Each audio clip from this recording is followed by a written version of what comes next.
Specially इथे आलेत आणि त्यांनी पूजन करून घेतलं इथे.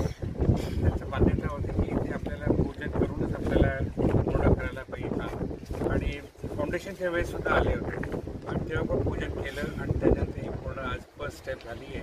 आता पुढचा जो आपलं काम आहे ते म्हणजे योग्य तऱ्हेने व्हावं आणि आपल्याला सफलता मिळावी, त्याच्यामुळे आमच्या गुरुजींनी आज पूजा केली आणि त्याच्यामध्ये आपण आज पुतळ्याचा पहिला पार्ट मात्र तुमच्या समोर ठेवून घेतला.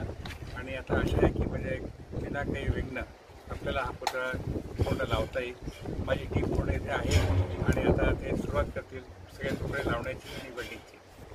म्हणजे 45 days ते 60 days म्हणजे याच्यामध्ये व्हावं आम्ही प्रयत्न करतो आहे 15 एप्रिलपर्यंत पूर्ण करण्यासाठी. पण इथे हवामान आहे किंवा गरमी आहे त्याच्यामध्ये अडचणी आले तर थोडंसं इकडे तिकडे होऊ शकतं. पण 15 एप्रिलपर्यंत करण्याची आमची आहे. ते 10 फुटाचे पार्ट्स लावून जाऊ आपण आणि ते वेल्डिंग करू. 60 फुटाचा पुतळा होईल महाराजांचा आणि त्याच्यावरती 23 फुटाची ती तलवार आहे. तलवार साधारण 80 फुटाचं 83 फुटाचा तो प्रत्यक्ष पुतळा साकारला जाईल.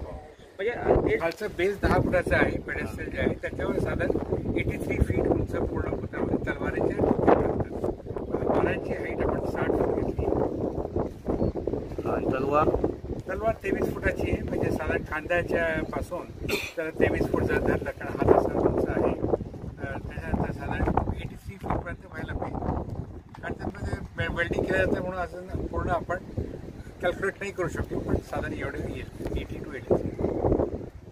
सहकार्य मिळते आपले इथले जे आहे स्टाफ आहे किंवा गावातले जे लोक आहेत त्यांना त्याचं खूप आम्हाला सहयोग मिळतो. कारण त्यांना माहिती आहे की होणार आहे आणि त्यांना पण व्यवसाय की लोकांना कसं होईल आपल्याला सगळे मदत करतात. आणि सहकार्याने त्यांनी सगळ्यांना सांगितलं की लोकांना करण्यासाठी याचा सहयोग करा आणि त्यांना काय अडचण असेल ती सॉल्व्ह करा म्हणजे आपल्याला काही म्हणजे वेळ होणार नाही.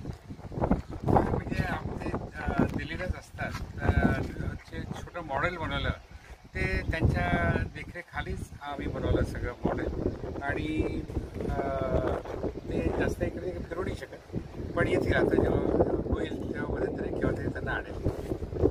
असं आहे की समुद्राच्या वाऱ्याच्या हिशोबाने आम्ही त्याचं विंड टनल टेस्ट करून घेतलं आहे. म्हणजे किती वेगाने वारा आला तर या स्ट्रक्चरवर काय फरक पडणार ते आम्ही ऑस्ट्रेलियामध्ये विंड टनल टेस्ट करून घेतो आहे. त्याचे रिझल्ट पॉझिटिव्ह आलेले आहेत आणि पुढच्या आठवड्यात त्याचे सर्टिफिकेट्स पण येतील. आणि हे जे आपलं स्ट्रक्चर आहे हे IITनी पण चेक केलेलं आहे. त्यांनी मान्यता दिल्यानंतरच आपण हे सगळं स्ट्रक्चर बनवलं ज्या स्टीलनी त्यांनी सांगितलं.